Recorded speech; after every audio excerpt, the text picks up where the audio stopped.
Hi, this is our presentation for the Blackgate Design Review. Our project is EP Alert, a wristband for people with epilepsy that's able to detect seizures when they occur. Just going into our team, we have 5 team members, sophomores and juniors in high school, and we span different engineering disciplines. Unfortunately, one of our team members cannot be here for this design review. But just going into now who our co-designer is, his name is Mr. Kevin Nixon. So he's one of the co-chairs of the Epilepsy Foundation of New Jersey, and he's lived with epilepsy all of his life. And his main interest lies in using technology to help improve the lives of people with epilepsy. And as far as his personal life, he lives with his wife and 2 daughters. So next we'll be talking about our user needs and product objectives. So first of all, our one of our primary needs was that it had to have ease of use. So our target demographic was mostly seniors, people over 65, since these are the people most affected by these problems of epilepsy and a lack of independence. And because of this, the product needs to be very easy to use. Secondly, we need high accuracy. So it needs to be really accurate in order to ensure the peace of mind of the family and the user, and make sure they can trust the device.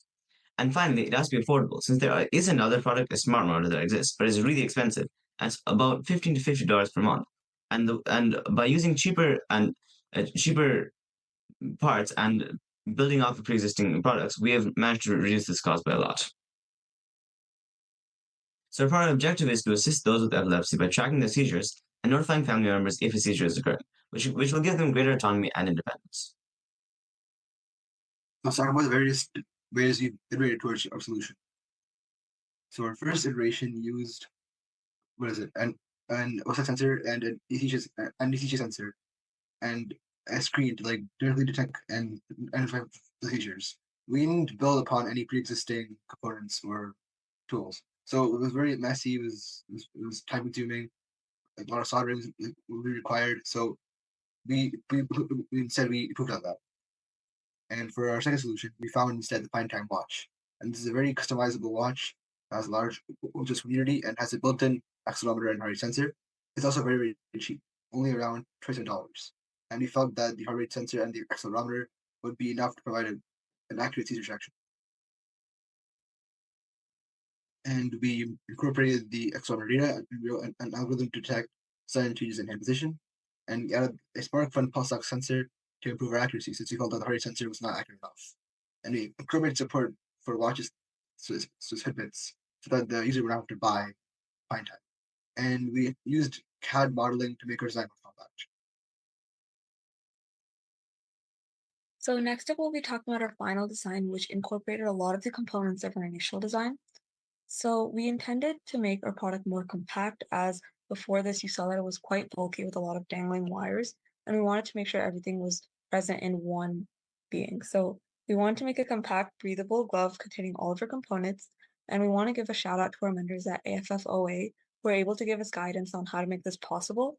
And one of the main tips that they gave us that we really used was making pockets or things that would allow for the electronics to not touch the skin directly.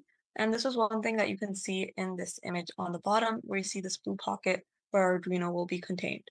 And we also used a glove that was already present, as this would be easier for us to do rather than stitching a glove from scratch. So right now we have two separate parts to our solution. So on the on the right, you see the accelerometer get collected. On the left-hand side, we have a tentative UI for a detection of seizure. So you'll see it come up on the screen right now. It'll say cancel 30 seconds, and then I cancel it right after to mark that as a false detection. And that's how our UI looks, something along those lines. Very simplistic. And next slide. And here we have our AI, the other half of it. This is from an open source model, since we felt that our custom models were not accurate enough. And this is based on data that I collected from me just walking around, and you'll see that only it has a very low percentage chance of it being a seizure, which makes sense because it wasn't a seizure. And we're gonna properly mesh these two for an accurate detection. So finally, we'll be talking about our next steps. So first up, we want to get a smaller Arduino to further reduce bulkiness.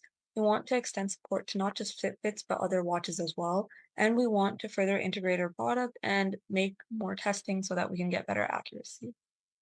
Thank you.